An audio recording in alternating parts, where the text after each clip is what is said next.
Hey friends, how are you doing today? I hope you're feeling blessed and staying in God's presence, and if not, I hope you feel uplifted after today's video. If you're new here, welcome to His Princess Christian community where we read a chapter of the Bible every day. Don't forget to like and subscribe, it really helps the channel grow, and while you're at it, check out the description box. There's tons of great stuff in there and information and links. Also, leave a comment, even if it's just to say hi, a little hand waving. Let me know that you're here and that you're enjoying today's video or you're enjoying God's presence. How about that? Don't bless me, bless God. So today we're going to be reading chapter 29 in Proverbs, and I'm going to go ahead and say a quick prayer before we get started, if you wouldn't mind bowing your heads with me. Dear God, thank you for bringing us together today on His Princess Christian community. Thank you for opening our eyes, our ears, our hearts, and our minds to your word. Thank you for opening our lives to your love. Thank you for blessing us with your presence. Thank you for bringing us together. Thank you for your wisdom and insight as we seek to interpret your word. Thank you for the courage to glorify you in everything that we do. In Jesus' name, amen. Okay, chapter 29. Whoever stubbornly refuses to accept criticism will suddenly be destroyed beyond recovery. When the godly are in authority, the people rejoice, but when the wicked are in power, they groan. The man who loves wisdom brings joy to his father, but if he hangs around with prostitutes, his wealth is wasted. A just king gives stability to his nation, but one who demands bribes destroys it. To flatter friends is to lay a trap for their feet. Evil people are trapped by sin, but the righteous escape shouting for joy. The godly care about the rights of the poor. The wicked don't care at all. Mockers can get a whole town agitated, but the wise will calm anger. If a wise person takes a fool to court, there will be ranting and ridicule, but no satisfaction. The bloodthirsty hate blameless people, but the upright seek to help them. Fools vent their anger, but the wise quietly hold it back. If a ruler pays attention to liars, all his advisors will be wicked. The poor and the oppressor have this in common. The Lord gives sight to the eyes of both. If a king judges the poor fairly, his throne will last forever. To discipline a child produces wisdom, but a mother is disgraced by an undisciplined child. When the wicked are in authority, sin flourishes, but the godly will live to see their downfall. Discipline your children, and they will give you peace of mind, and will make your heart glad. When people do not accept divine guidance, they run wild, but whoever obeys the law is joyful. Words alone will not discipline a servant. The words may be understood, but they are not heeded. There is more hope for a fool than for someone who speaks without thinking. A servant pampered from childhood will become a rebel. An angry person starts fights. A hot-tempered person commits all kinds of sin. Pride ends in humiliation, while humility brings honor. If you assist a thief, you only hurt yourself. You are sworn to tell the truth, but you dare not testify. Fearing people is a dangerous trap, but trusting the Lord means safety. Many seek the ruler's favor, but justice comes from the Lord. The righteous despise the unjust. The wicked despise the godly. Amen. So, what did you think of Proverbs 29? I hope you enjoyed it, and I can't wait to hear your favorite verse in the comments, or just how it touched you. Anything that it made you think of, or anything that it brought to mind. Maybe it brought to mind a certain story or a certain memory. Put that in the comments. Let us know. We might need to hear it. So what I noticed about this chapter is that I don't have as many verses highlighted. So sometimes that could be because the day that I was reading it, I wasn't really focused or really in that seeking incitement and that incitement mode. Sometimes when I was starting my journey of reading the Bible every day, I was just doing it to do it, like to get it, to say I got it done. And honestly, there's nothing wrong with that on some days, but we should acknowledge it and not seek to do it. So really seek to have more of being delighted in His Word, and not just saying I'm doing it to do it. But sometimes when we are in that process of getting started, just getting in the habit of doing it versus really coming down on ourselves and saying, well, I'm not feeling like doing it, so I'm not going to do it today. Even if you don't feel like doing it, you should still try and get through it. And then that's a chapter that you might need to reread another time. And also maybe it just wasn't speaking to me that day, and it'll speak to me again another day. So we're just going to come into it with an open heart and an open mind and see what God has for us today from Proverbs chapter 29. So the first said, whoever stubbornly refuses to accept criticism will suddenly be destroyed beyond recovery. So if you're not accepting criticism, then whatever you are seeking to do will end up failing in the long run. When godly are in authority, people rejoice, but when the wicked are in power, they groan. Obviously, we want somebody who's godly, somebody that we can trust, somebody loyal, somebody who's reliable. These are the things that we should look for in people who are in authority. The man who loves wisdom brings joy to his father, but if he hangs around with prostitutes, his wealth is wasted. So again, seek wisdom so that you can bring joy to your family, but also even if you are wise, you can still do unwise things, and those things will waste the gifts that God has given you. A just king gives stability to his nation, but one who demands bribes destroys it. So again, be righteous, seek wisdom, be just. Be just, right, and good. To flatter friends is to lay a trap for their feet. Again, sometimes flattery is nice. It's good to uplift people. People all need a little bit of flattery in their life, but sometimes we seek to only flatter, and we seek to just never say like, oh, that's not a good thing, or we don't want to correct people. But if you're really somebody's friend, you will not let them do things that will harm them or will lead them down a destructive path. And this is something that you can start to realize about the people that you hang out with. If they don't realize that it's not a good thing for you, then either maybe that they don't know you that well, or maybe they're really not your friend. So you really need to take inventory of your friends and see if they're really good for you. They may be good people, but they may not be good for you. Evil people are trapped by sin, but the righteous escape, shouting for joy. Again, when you're righteous, you are safe, you are free, and you are joyful. The godly care about the rights of the poor. The wicked don't care at all. And I love this. The godly care about the rights of the poor. You should always care about how people are doing and how you can help them. Mockers can get a whole town agitated, but the wise will calm anger. So with wisdom comes peace, comes calm, and that wisdom allows you the ability to calm other people. God will bless you with the words to say, the things to do, to really get people in the right frame of mind and in the right space. If a wise person takes a fool to court, they will be ranting and ridicule, but no satisfaction. I don't really have much to say on that one.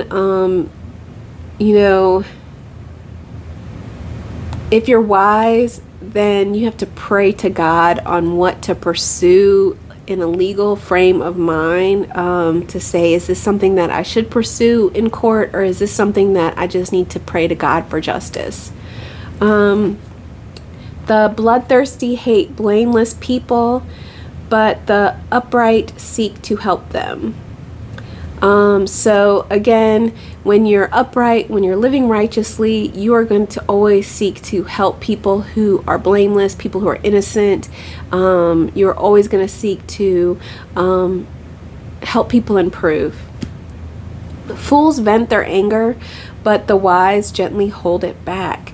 When you have that wisdom, you're able to control your temper. You're able to alter your moods. Like when you see yourself going into a bad mood, you're able to say, like, I rebuke you. You know, you are not of God. God does not want me to sit here and be depressed and be miserable and be sad and be angry. He wants me to be joyful and peaceful and happy. So that's immediately redirecting your feelings and taking the spotlight off of the negative and on to God. If a ruler pays attention to liars, all his advisors will be wicked. So as a leader, we need to really pray to God for discernment on what we focus on, because as we are focusing on things that are not of God, that opens the door to more of those things to come into our lives and into whatever we are having authority over. The poor and the oppressor have this in common. The Lord gives sight to the eyes of both. So as somebody so basically God is giving everybody the same opportunities, and what we choose to do with it will in turn be our consequences. If a king judges the poor fairly, his throne will last forever. Again, as a leader, judge people fairly. If you want God to continue to give you that authority. To discipline a child produces wisdom, but a mother is disgraced by an undisciplined child. So obviously, you want to discipline your children. You want to lead them on the godly path, on the right path, on the on a path of the just. If you don't, then you will end up being disgraced. You'll end up having so much heartache. You will have so much irritation, frustration. So we want to have that peace in our life. And sometimes having that peace involves moments of unrest. So you'll have that moment when you have to discipline your child, and you're not really going to be happy about having to discipline them, but think about the happiness that will come later when when they're actually doing the right thing. When the wicked are in authority, sin flourishes, but the godly will live to see their downfall. So again, we want people who in authority who are godly, so that we can live more righteously throughout our lives and our days. But if the wicked are in authority, obviously sinful things are going to come up, but we will see the downfall of that. That will not be forever. God will take care of it. We just need to pray on it and ask God for justice. Discipline your children, and they will give you peace of mind and will make your heart glad. And again, this is similar to verse 15. You definitely want to discipline your children. It will give you peace of mind, because when you're not around, you will know that they'll be doing the right thing. When people do not accept divine guidance, they run wild, but whoever obeys the law is joyful. And, I just put a note beside this I thanked God for his divine guidance, and I just ask him to stay in my life and give me that guidance. I thank him for it. I don't want to run wild. I want to be joyful and peaceful and live in a space that is comfortable and positive, and that comes from divine guidance. Words alone will not discipline a servant, though words may be misunderstood, but they may be understood, but they are not heeded. So again, this speaks to more than just verbal. It speaks to other consequences, not necessarily like I'm gonna hit the rod, but it means things like taking things away, one of the punishments, you hear about is like cutting the Wi-Fi off. So it's not just saying like, you did this wrong, don't ever do it again, but actually having them suffer some types of consequences. And that will that will give them more incentive to do the right thing. There is more hope for a fool than for someone who speaks without thinking.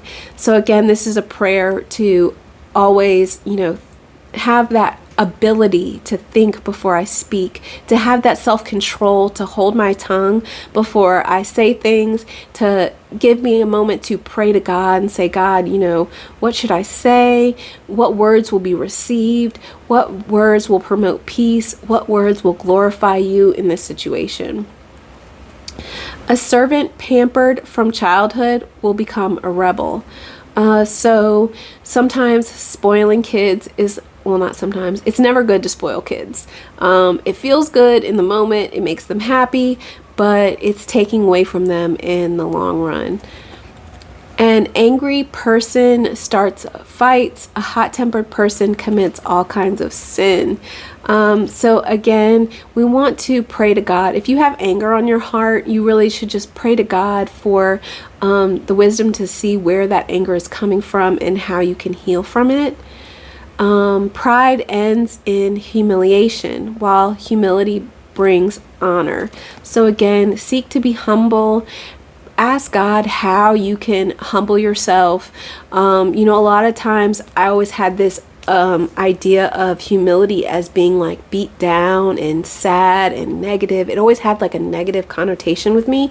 But now I am, so I prayed a lot about like, God, sometimes when I was feeling confident, I was asking God, am I being proud or is this confidence?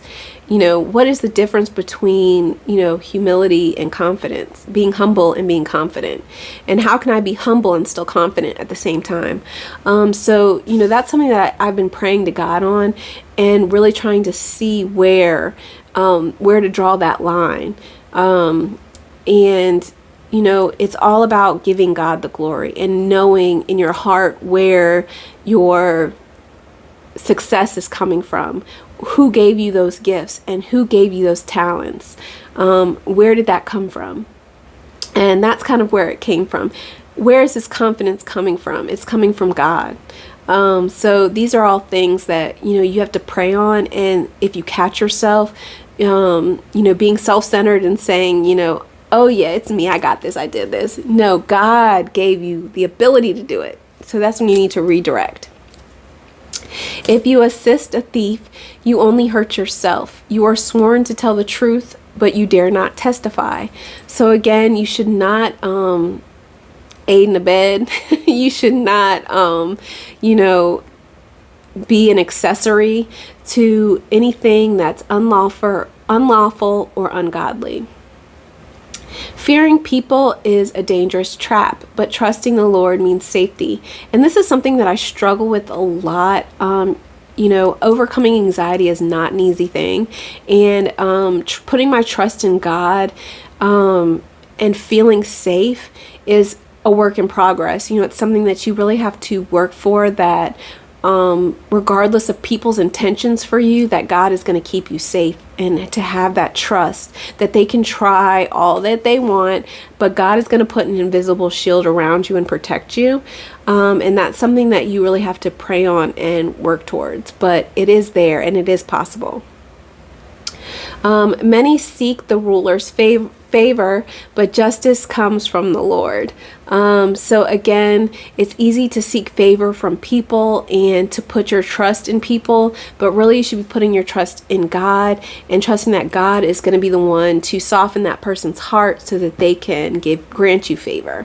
So you really want to pray to God for that favor and say, God, please allow these people to show me favor. Please soften their heart so they show me favor. So you really want to know where it's coming from. That's coming from God. The righteous despise the unjust. The wicked despise the godly. So really pay attention to, the people in your life as you start speaking up more about God, as you start, feeling more confident in your faith. You'll start to notice that there'll be people who will constantly speak against that and will constantly have something negative to say. And that kind of shows you who they are. It kind of, shines a light on what kind of place they should have in your life. So, Proverbs 28, what did you think? What was your favorite verse? How did it make you feel? Comment below. Don't forget to like and subscribe. It really helps the channel grow. We want to open the doors to as many people to join our community as possible. We want to all share in the love of God. So if you have a story of where God has blessed you today, leave it in the comments below. And don't forget to check the description box for tons of links to things that you might find interesting, like our monthly newsletter. So with that, I hope that you stay blessed and stay in God's presence and have a great rest of your day. I love you.